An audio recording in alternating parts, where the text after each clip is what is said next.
400년 침묵을 깨는 첫 번째 소리라는 제목으로 함께 말씀을 나눕니다. 여기 400년은 뭘까요? 네? 좀 더 정확히 중세시대는 한참 있다가고 중자가 들어가죠. 그래서 권사님이 중세시대래. 지난번에 내드렸잖아요. 중간기 시대. 말라기 예언이 끝나고 오늘 세례 요한이 태어나는 이때까지 그걸 중간기 시대라 그럽니다. 아주 캄캄한 암흑 시대. 방금 이 권사님 말씀한 대로 중세 시대의 그 암흑의 시대와 비슷한 그런 시대였죠. 지지난 주 2부 예배 때 누가복음 1장 1절에서 4절을 가지고 사랑하는 예수님을 더 깊이 만나는 여정을 걸어가자 라고 했는데 오늘은 그 두 번째지요. 그러면 이 제목을 붙이지 않았지만 다음 주 2부 예배는 사랑하는 예수님을 더 깊이 만나는 여정 3이 되겠죠. 그 다음에 4가 되겠죠. 5가 되겠죠. 그렇게 해서 누가복음 24장 끝까지 사랑하는 주님을 더 깊이 알아가게 된다면 앞으로 우리는 얼마나 더 깊이 주님을 알 수 있을까요? 그런 귀한 은혜 성경을 함께 읽어나가면서 이 말씀을 묵상하면서 충만하게 가지게 되기를 주님의 이름으로 축원합니다. 그 깊이가 있다가 말이에요. 그 깊이가. 아마 우리가 사복음서를 평생 이 관점에서 읽어도 그 주님의 깊이를 다는 알 수 없을 거예요. 그러니까 얼마나 사모가 되고요. 예? 언제 그 말씀 드렸잖아요. 무슨 부귀영화를 누리려고 오래 살고 싶은 게 아니라 이 살아있을 동안 주님을 더 깊이 알고 싶어. 그것 때문에 요즘은 주님 좀 더 살게 해주세요 이런 느낌이 들더라고요. 그것도 제가 그걸 충만히 느끼고 또 우리 성도님들에 전하고 이런 아름다운 영적인 교제 그게 주어진다면 우리 예비교회 하나님 부어주시는 축복이 얼마나 클까요? 이스라엘은 하나님의 음성이 끊어진 채 로마의 압제와 압제 속에서 절망 가운데 메시아를 기다리고 있었습니다. 400년이 보통 세월이 아니잖아요. 하나님의 선민들이 그렇게 고백했겠지요. 외쳤겠지요. 하나님이 우리를 잊으셨나? 그런 통한의 시대에 오늘 성전에서 분향하며 제사하는 한 제사장이 등장했습니다. 그의 이름이 훗날 세례 요한의 아버지인 사가랴 제사장입니다. 그의 부인은 엘리사벳이지요. 아마 우리 성도님들 중에도 나름 신앙생활을 열심히 하고 요즘 예비교회 흐름대로 성경도 읽고 목사님 나는 목사님 이미 가기 전에 벌써 필사를 했어요. 이런 사람도 있습니까? 열심히 신앙생활 했건만 도대체 하나님은 어디 계시고 이 시간 무엇을 하고 있습니까? 그렇게 묻는 순간들이 있겠죠. 근데요 오늘 말씀 전체를 보면 하나님은 예기치 못한 방식으로 그러나 가장 적절한 때에 침묵을 깨고 역사하십니다. 그 하나님을 바라볼 수 있는 영안이 활짝 열리는 축복의 시간 되기를 주님의 이름으로 축원합니다. 첫 번째입니다. 불가능한 상황 속에서 하나님은 임하셨습니다. 누가복음 1장 5절 7절이죠. 유대 왕 헤롯 때에 아비야 반열의 제사장 한 사람이 있었으니 이름은 사가랴요. 그의 아내는 아론의 자손이니 이름은 엘리사벳이라. 여기 유대왕 헤롯 분봉왕이라 그러거든요. 로마의 압제하에 유대를 통치하던 왕이었습니다. 우리나라로 말하면 고종 마렵이라고 할 수 있겠죠. 분명히 이름은 고종, 왕, 황제였는데 그 위에 누가 있었어요? 총독, 일본 총독이 와 있었어요. 그런 치하 속에서 이 헤롯은요, 유대인들에게도 잘 보여야 되고 저 로마에도 충성해야 돼요. 그래서 굉장히 정치적으로 약삭빠른 사람이었어요. 보통 우리가 헤롯 성전이라고 하는데 이 헤롯 성전도 어떤 영적이고 종교적인 의미로 지었다기보다는요, 정치적인 목적으로 그렇게 성전을 지으면서 자기 세를 과시하기도 했지. 그러니까 보세요. 안으로는 헤롯의 통치, 밖으로는 로마의 압제. 얼마나 심각한 상황이었어요. 거기다가 사가랴와 엘리사벳은 나이가 많고 심지어 제사장 역할을 함에도 자식이 있었어요, 없었어요? 자식이 없었어요. 그야말로 암울한 한복판, 그 비관적인 때였어요. 그런데 이 침묵의 시대에 하나님이 천사 가브리엘을 보내어 주신 거예요. 이 사가랴는 구약의 스가랴와 같은 뜻을 가지고 있어요. 여호와께서 기억하신다. 엘리사벳은 나의 하나님은 언약이시다, 이런 뜻을 가지고 있어요. 또 엘리사벳 하면 누가 생각나죠?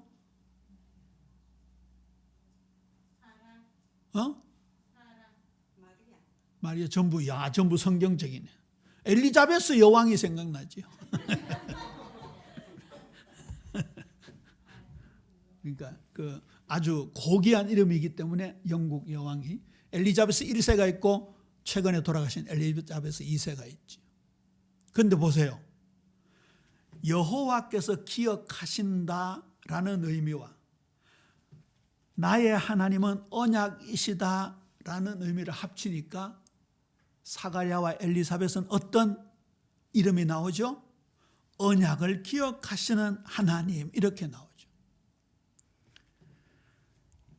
하나님 앞에서 의로운 자들이 이 세상에서 수치를 당하고 있는 이런 대조적인 장면, 이런 암울한 시대에 하나님은 그 침묵을 깨고 들어오시는 사건이 오늘 사건이에요. 우리는 신앙생활을 잘하는데 왜 이런 일이 일어나는가? 의롭게 살아도 응답이 없는 것 같은 우리의 상황은 왜 이런 것인가? 옛날 아삽이 그런 고백을 했고 하박국이 그런 외침을 하나님 앞에서 울부짖으면서 얘기했지요. 그런데 하나님은 그 불가능을 선택하시고 그때 하나님의 영광이 드러나는 거예요. 오늘 사가랴와 엘리사벳의 상황이 우리 성도님들의 상황과 일치한다고 한다면 낭망하지 말고 절망하지 말고 희망과 소망을 가져야 될 줄로 믿습니까? 그 역사를 한번 따라가 보자고요. 크게 두 번째입니다. 성전에서 하나님을 만나는 시간이었습니다. 그때가 사가랴가 하나님께 분향하는 시간이었습니다. 당시 제사장으로서는 일생일대의 기회였습니다. 10절에 보세요. 마침 사가랴가 그 반열에 차례대로 하나님 앞에서 제사장의 직무를 행할세. 당시에 레위 지파의 제사장이 약 2만 명 정도 있었대요. 그런데 그들을 다 제사 지내는 데 쓰는 게 아니에요. 너무 많은 사람들이 있으니까. 그래서 2만 대 1의 경쟁률을 뚫고 오늘 사가랴가 선택된 거예요. 그때 뭐 했다고요? 제비를 뽑습니다.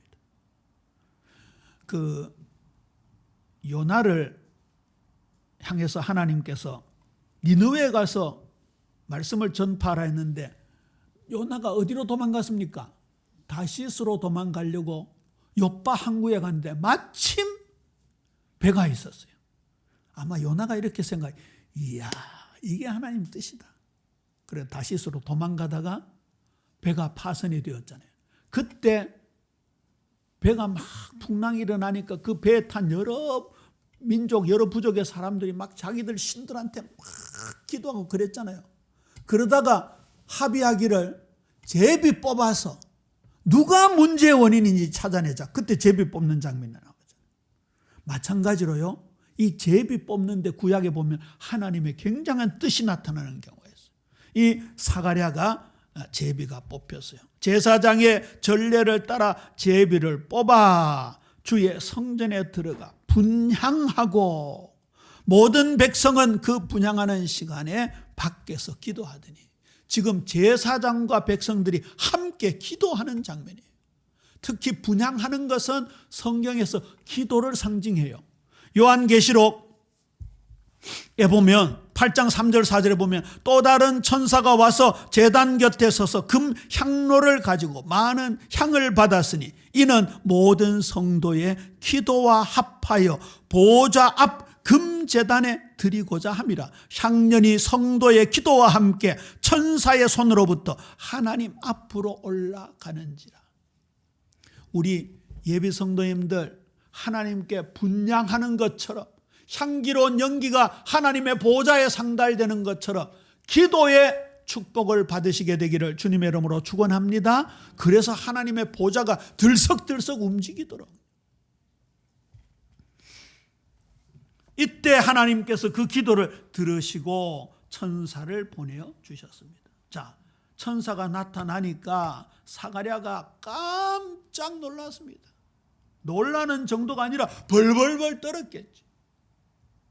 그때 가브리엘 천사가 이 사가랴에게 이렇게 말합니다. 사가랴여, 두려워하지 말라. 너의 간구함이 들린지라.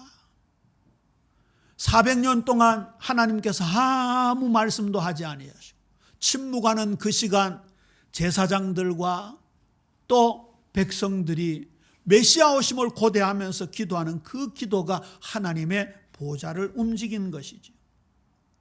주의 사자가 그에게 나타나 향단 우편에 선지라.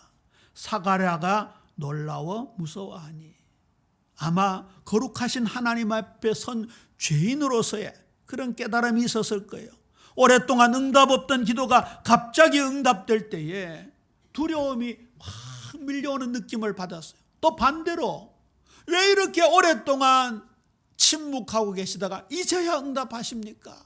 그런 반가움도 있었을 것이고 당혹함도 있었을 거예요. 근데 이때 하는 천사의 말을 보세요. 사가랴여, 무서워하지 말라. 너의 간구함이 들린지라. 간구도 기도의 일종인데 간절하다 할 때 간자가 들어가 있잖아요. 옛날에 부흥사 목사님들은 우리한테 간구의 기도를 시키면서 간이 저리도록 기도하는 게 간절한 기도다 그러더라고요. 근데 이 간구는요,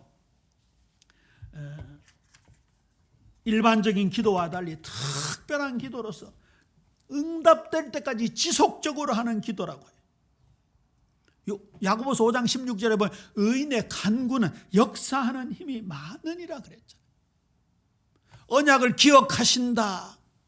그 사가랴와 엘리사벳의 이름의 뜻을 가지고 하나님 앞에 기도했는데 드디어 응답을 하시는데, 어떻게 응답하십니까?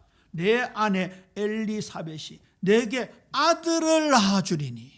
불가능한 가운데서 가능케 하시는 하나님의 응답의 역사가 일어났습니다. 누가 생각납니까? 아브라함이 생각나지요. 100세가 다 되어도 아들이 없는 아브라함에게 하나님이 나타나셔서 이삭을 낳을 것을 말씀해 주셨습니다. 우리의 기도가 이렇게 하나님 앞에 상달될 때, 가장 적절한 때 하나님이 응답하신다 그 말이에요.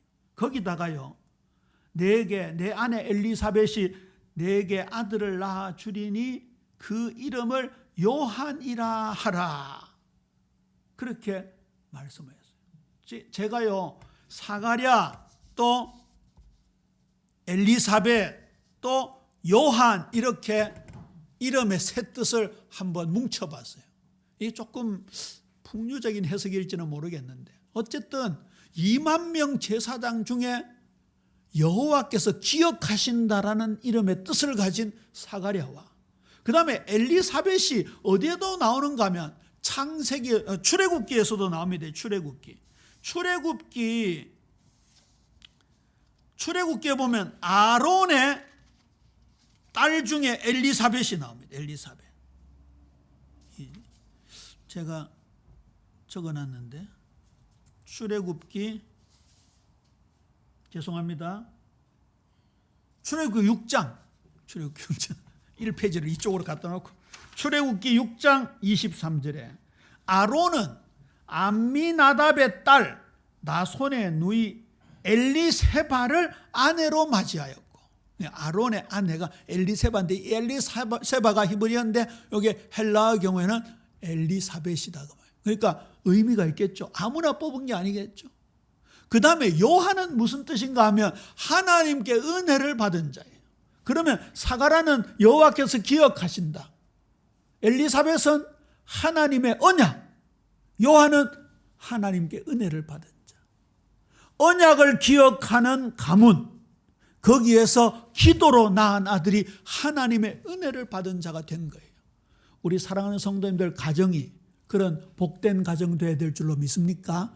어떤 이름을 불려지는가에 따라서 너무너무 차이가 많습니다. 왜 성경의 중요한 분기점에 사람들의 이름을 바꾸어 줄까요? 아브라함이 아브라함으로 바뀌었잖아요. 그렇죠? 사레가 사라로 바뀌었잖아요. 그 이름을 평생 불러준다는 것은 너무너무 중요한 말입니다. 나중에 아브라함의 손자 야곱은 이스라엘로 하나님 바꾸어 주셨잖아요. 야곱은 발꿈치를 잡았다.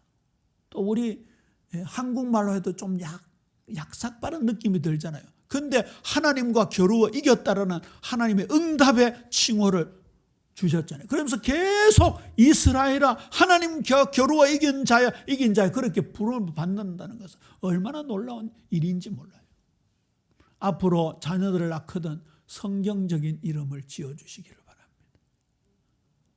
바랍니다. 나중에 손자 손녀 그렇죠. 제가 약간 착각을 했습니다. 전부 젊은 줄 알고 약간 땀이 나네.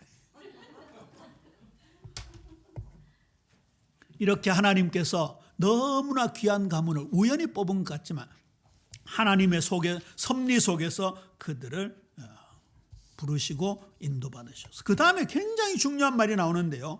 말라기 4장 5절에서 6절의 말씀을 인용합니다. 아까 말씀드렸죠. 400년 침묵 기간은 말라기 예언이 끝이 나고 세례 요한이 등장하기까지의 침묵 기간이라고요. 그런데 우리 누가복음 앞에 마가복음 앞에 마태복음 1장 바로 앞에 말라기 4장으로 가죠. 자, 구약 성경 제일 마지막 장 마지막 2절입니다. 의미가 분명히 있겠죠. 함께 읽습니다. 시작. 보라, 여호와의 크고 두려운 날이 이르기 전에 내가 선지자 엘리야를 너희에게 보내리니 그가 아버지의 마음을 자녀에게로 돌이키게 하고 자녀들의 마음을 그들의 아버지에게로 돌이키게 하리라. 돌이키지 아니하면 두렵건대 내가 와서 저주로 그 땅을 칠까 하노라 하시니라. 아멘. 그러고 누가복음 1장 17절에 보세요. 그가 또 엘리야의 심령으로 능력으로 주 앞에 먼저 와서 아버지의 마음을 자식에게 거스르는 자를 의인의 슬기에게 돌아오게 하고 주를 위하여 세운 백성을 준비하리라. 그러면 앞으로 엘리야가 오겠다 이 말은 누구를 보내겠다는 말입니까? 세례 요한을 보내겠다는 말입니다. 이게요 그거 아닙니다.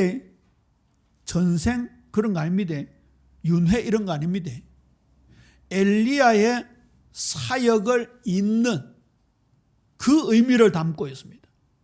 엘리야는 불순종하는 이스라엘 백성들을 돌이키게 하는, 회복케 하는 전형적인 선지자의 모습으로 그려져 있습니다.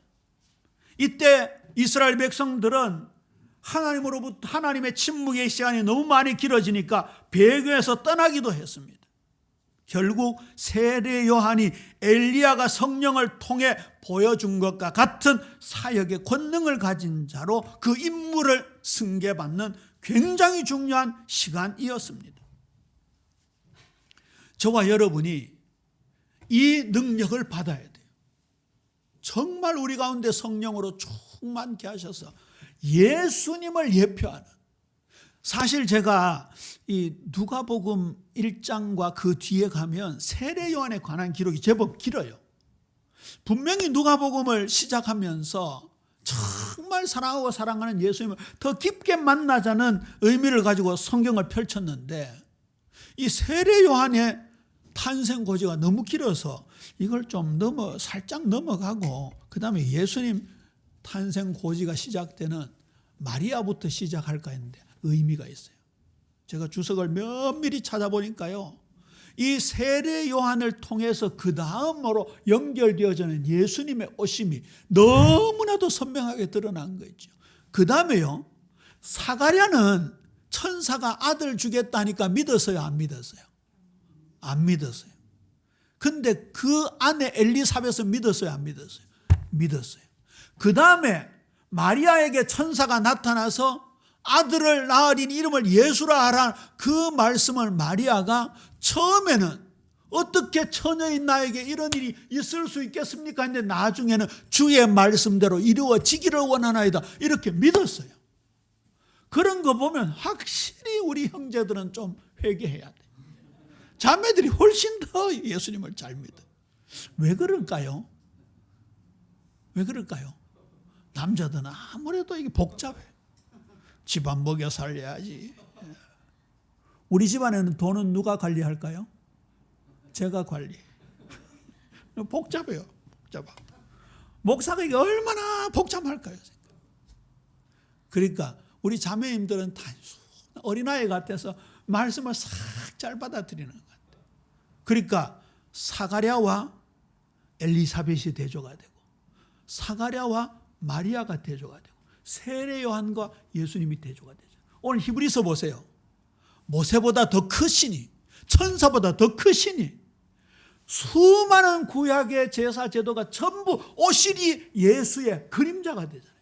그래서 이 부분을 우리가 분명히 봐야 되는 거예요. 마태복음 17장 12절에서 13절에도 보면 예수님께서 엘리야가 다시 오는 세례 요한이 있어야 됨을 말씀하고 있습니다. 내가 너에게 말하노니 엘리야가 이미 왔으되 사람들이 알지 못하고 임의로 함부로 대우하였도다. 인자도 이와 같이 그들에게 고난받으리라 하시니, 그제서야 제자들이 예수께서 말씀하신 것이 세례 요한인 줄로 깨달으니라. 분명히 말라기 4장 마지막 부분에 예언했던 엘리야가 세례 요한이란 걸 명백하게 명시함에도 불구하고 자기를 엘리야라고 하는 이단들이 있습니다. 내가 엘리야다. 그냥 안상훈 같은 거, 이만희 같은 게 전부 내가 엘리야다. 첫 번째 아담은 실패하고 둘째 아담인 예수도 실패했다. 내가 마지막 아담 예수다. 이러는 사람들도 있습니다. 이 성경을 우리가 면밀히 잘 살펴봐야 됩니다. 결국 오늘 이 말씀의 중심 주제는 하나님의 구원 계획은 지극히 개인적인 아픔을 해결하는 것을 통해서도 시작이 된다는 사실이에요. 수많은 제사장들 중에서 흠결이 있는, 여기 흠결이라는 말은 제사장으로서 자격적인 문제가 아니라 당시 사회적으로 볼 때 아들이 없고 나이가 많은 두 사람을 통해서 세례 요한이 태어났다는 것을 우리에게 보여주는 의미가 큰 것이죠. 이 요한은 바로 사랑하는 예수님을 만나는 길을 닦는 첫 걸음이 된 것이죠. 이 모든 것이 그분 예수 그리스도를 준비하기 위함인 거예요. 우리에게 때로 응답이 없는 것처럼 보여도 하나님은 듣고 계셔요. 하나님의 응답은 우리의 계획보다 훨씬 더 크고 깊은 거예요. 우리의 삶도 그분을 가리키는 삶이 되어야 되는 거예요. 크게 세 번째입니다. 히브리서 13장 8절을 오늘 마지막에 인용해 드렸죠. 예수 그리스도는 어제나 오늘이나 영원토록 동일하시니라. 인간의 반응은 의심이었지만 하나님은 신실하십니다. 사가랴가 천사에게 이르되 내가 이것을 어떻게 알리요? 내가 늙고 아내도 나이가 많으니이다. 계산을 하고 있었잖아요. 계산을. 근데 하나님은 그 계산을 뛰어넘는 응답을 주셨어요. 여러분 빌립보 4장 6절 7절 아무것도 염려하지 말고 다 외우시죠. 한번 외워볼까요? 시작. 아무것도 염려하지 말고 다만 모든 일에 기도와 간구로 너희 구할 것을 감사함으로 하나님께 아뢰라. 그리하면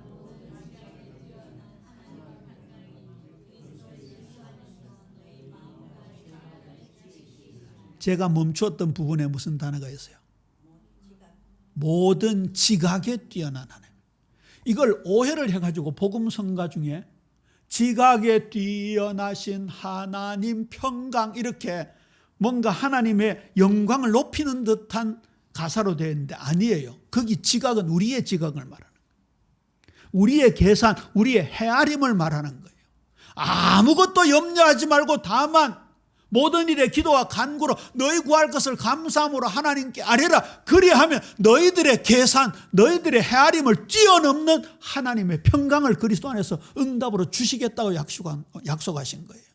오늘 사가랴가 엘리사벳이 비록 당시 사회에서 혹시 소외되거나 저 집안은 저주받은 게 아닌가 그런 부정적인 환경 속에 있었지만 하나님께서 2만 분의 1로 제비 뽑아 선택하시고 그에게 세례 요한을 아들로 주시고 그 세례 요한이 앞으로 오실 예수님을 예배하는 첩경을 평탄케 하는 엘리야적 사명을 감당할 수 있었다는 것은 우리에게 주시는 시사함이 큰 거예요.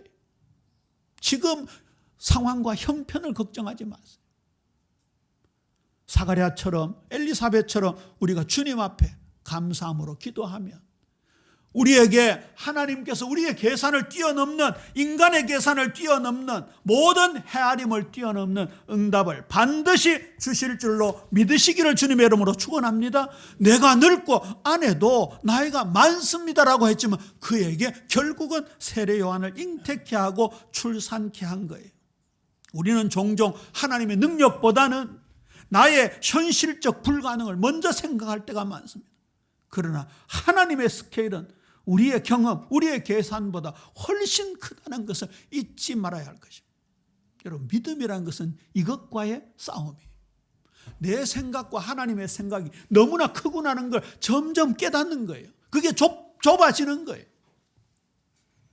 내 말보다는 하나님의 말씀이 우선시되고 그것이 나를 지배하는 심정 상태가 되어야 되는 거지. 천사가 책망을 합니다. 불신앙에 대해서요. 나는 하나님 앞에 서 있는 가브리엘이라. 이 좋은 소식을 전하여 내게 말하고 보내심을 받았노라. 천사가 하나님의 말씀을 그대로 대언하잖아요.